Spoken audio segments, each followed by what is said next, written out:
Why is this boy's mom crying? And why will you suffer this exact same fate now unless you do something? This is Mike Mozart of Jeepers Media on YouTube, and this is my second video about SOPA and Protect IP, or PIPA, the two laws that they're trying to pass right now that are going to affect you, not only in America, but in the UK. And this video goes out to all my fans in the UK, because the United States government is extraditing one of your college students named Richard O'Dwyer. That's right, because he actually had a website that linked to copyright infringing material. I'm not kidding. He just linked to copyright infringing material. He didn't host any on his website. If you've ever used torrents in the UK and you've shared files online, you can kiss your mum goodbye, because the United States government's got a nice cold jail cell waiting for you.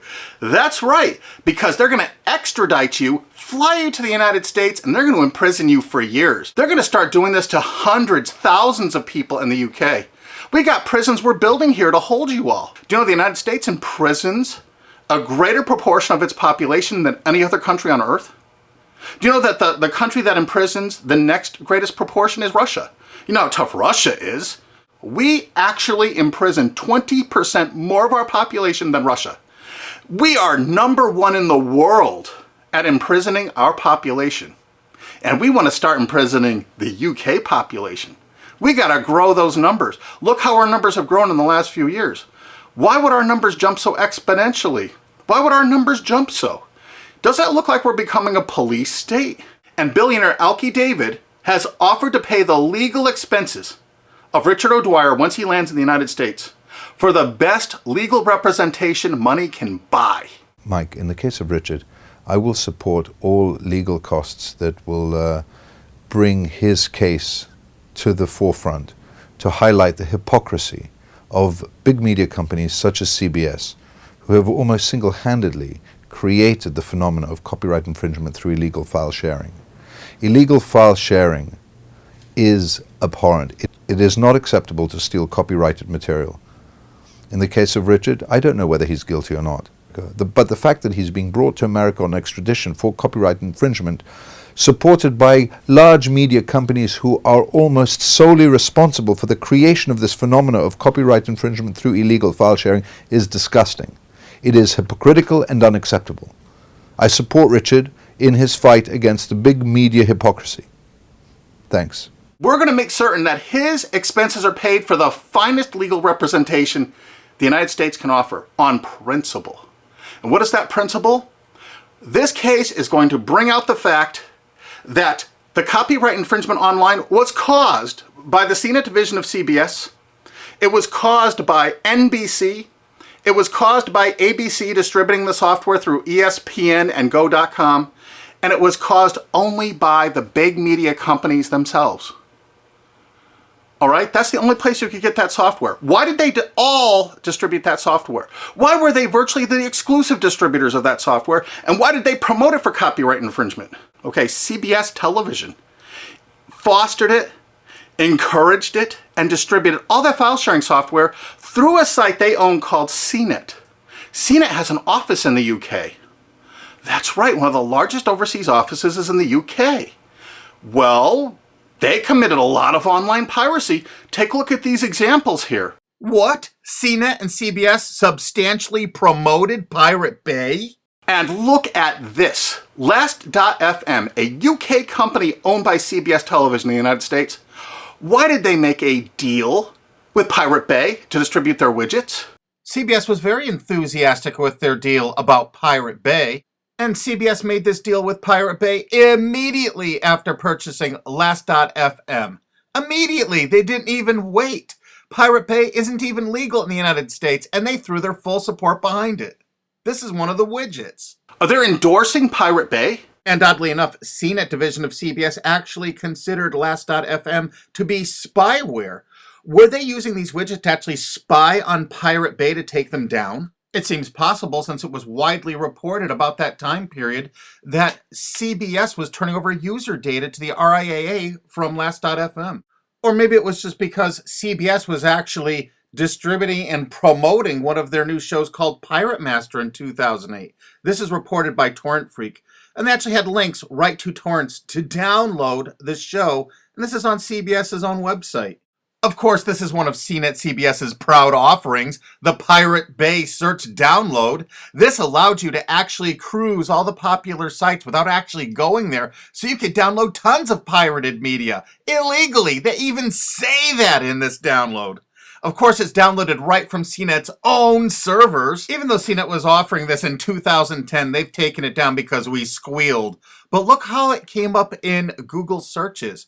Why did it come up pirated books downloads if you search pirated books? Why did it come up pirated movies downloads if you search that? Their search engine optimization featured the words pirated and pirating.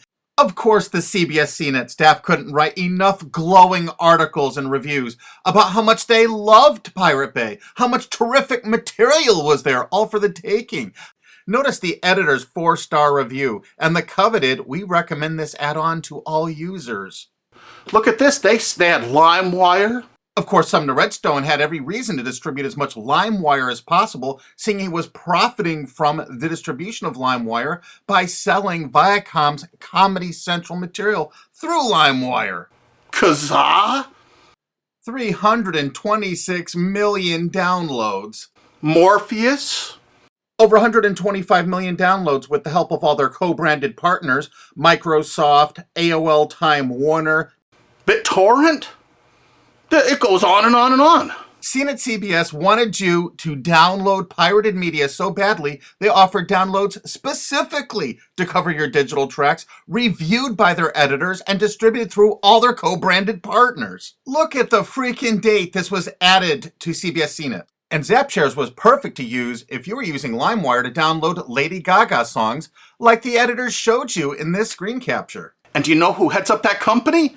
Sumner Redstone, one of America's richest men. And you know what you're going to do? If it's okay for the United States government to extradite that poor kid to the United States to stand trial here for something that wasn't illegal there, Sumner Redstone distributed file sharing software to your country. He distributed it with charts and graphs, including known copyrighted artists that are still on their site CNET to this day. And they distributed over 50 million downloads of LimeWire just since Sumner Redstone bought CNET.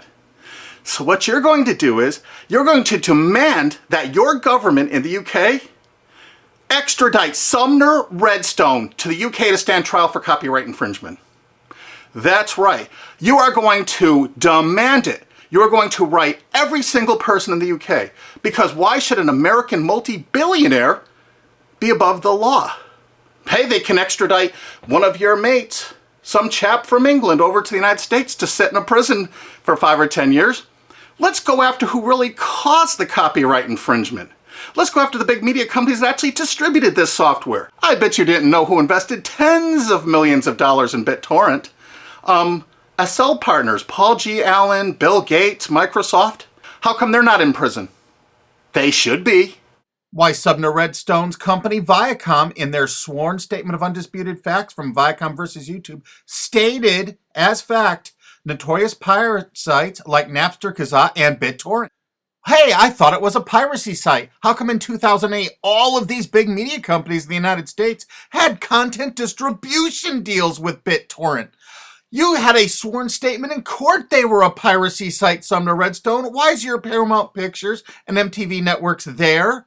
Why are you bringing people to court over downloading from BitTorrent when you used it yourself? While Sumner Redstone's Viacom was swearing in court that BitTorrent was a piracy site, their own CNET wrote this wonderful review of it. Pros: BitTorrent downloads can be delivered to you using any BitTorrent client app. Partial to uTorrent? No problem. Now you can mix your legal and pirated downloads into one client. Of course, every entertainment company distributed that software. Yeah, BitTorrent actually tried to go legitimate for a while. This is an article from CNET UK. Legit BitTorrent faces uphill struggle. Of course it did. Does this signal the death knell of all that is illegal in the world of file sharing? CNET admitted that BitTorrent was all that was illegal in the world of file sharing. Is it for anyone's benefit for BitTorrent to go down the same route as Napster or Kazaa? Well, CNET's been distributing this software before this article for 7 years. We think it's fairly obvious that most of BitTorrent's existing 135 million users will flee in droves free and illegal is always better than paid. Of course, their paid downloads failed. Remember, you have to look at the dates on this software from CNET CBS. This is November 5th, 2010. Mega Upload Super Search. So you don't even have to use a search board. It actually scans through Mega Uploads. CNET staff reviewed it and recommended it. Of course, CNET CBS loved Rapid Share. Look at this, day added August 19th, 2008 when CBS owned it. The editors reviewed it and loved it. This particular little item lets you search Rapid Share with a special bot so you would never have to use an external site, downloaded right from their own servers. The CNET division of CBS offered dozens and dozens of BitTorrent toolbars, allowing you to search the different sites such as Pirate Bay, Torrent Spy, ISOHunt, without leaving the comfort of your own desktop or having to look at their advertising. They actually let you search it without going there. Here's another one of those torrent searchers CBS CNET offered. The pictures showed all the results for Lost, the TV show. JP Torrent is the first multi-search torrent program. It lets you search over 100 torrent pages with one click. And feast your eyes on the picture the CNET editors provided for you so you can see how effective it is. They showed you a picture of the Lost TV show. They checked over 300 different torrents. These are the top 15. Mininova, Pirate Bay, ISOHunt, Torrent Spy. I think you get the idea that the whole point of downloading these was to find copyrighted TV shows. Huh, CBS? CNET CBS offered over 100 different torrent search tools. This one is Torrent Episode Downloader from 2009. Search and download torrents of new TV shows and episodes from the internet. Again, there's well over 100 different one of these anonymous torrent downloaders that CBS CNET offered. They were distributed co-branded through all of their partner sites. This material is egregious compared to what that TV Shack kid did. The only statement the president of CBS made in regards to all this material is that it's all perfectly legal. I guess it's legal if you're a multi-billion-dollar media company and not a UK student. And the CBS editors' reviews frequently featured copyrighted media. We have over 5,000 screen captures like this. So BitTorrent is really funded mostly by big US corporations. So it's the big US corporations that caused the piracy, and now they're going to go after you and your mates forever. You demand Sumner Redstone be brought to justice in the UK. Here's some of the evidence. There's a lot more evidence on onecandleinthedark.blogspot.com. They distributed the software itself with instructional charts and guidance.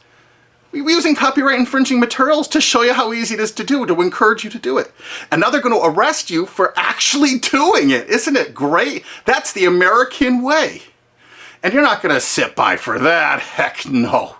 You know how easy it is to tell your legislators that you want Sumner Redstone brought to the UK? Extradite him. He needs to be extradited to the UK. He needs to pay for his crimes. Since he bought out CNET, they distributed over 50 million downloads of LimeWire. They distributed BitTorrent. They distributed Kazaa even after federal judges in the USA shut it down. They want to keep file sharing going so they can write these laws so they can control the world and control you in the UK. You think they're getting off scot-free? Hell no. You extradite Sumner Redstone to your country and you try him for copyright infringement. And there's people that are going to say, hey, this kid Richard O'Dwyer from the UK made like thousands of quid from this little deal he had. Thousands of dollars. But you know what? Sumner Redstone and CBS and CNET made hundreds of millions of dollars. Hundreds of millions. How come they're not being extradited to the UK? They need to be. But the UK has one decision they need to make it right now. Are they representing their own people? Or are they representing the big corporations of America? If they're representing the corporations of America, fine. You've lost. But you know what? If they have any integrity at all, they will extradite Sumner Redstone and make him stand trial and put him in prison for years. Don't let some billionaire go free for all this egregious copyright infringement when your mate from college is going to spend 5 to 10 years in prison in America for something that isn't even illegal in the UK.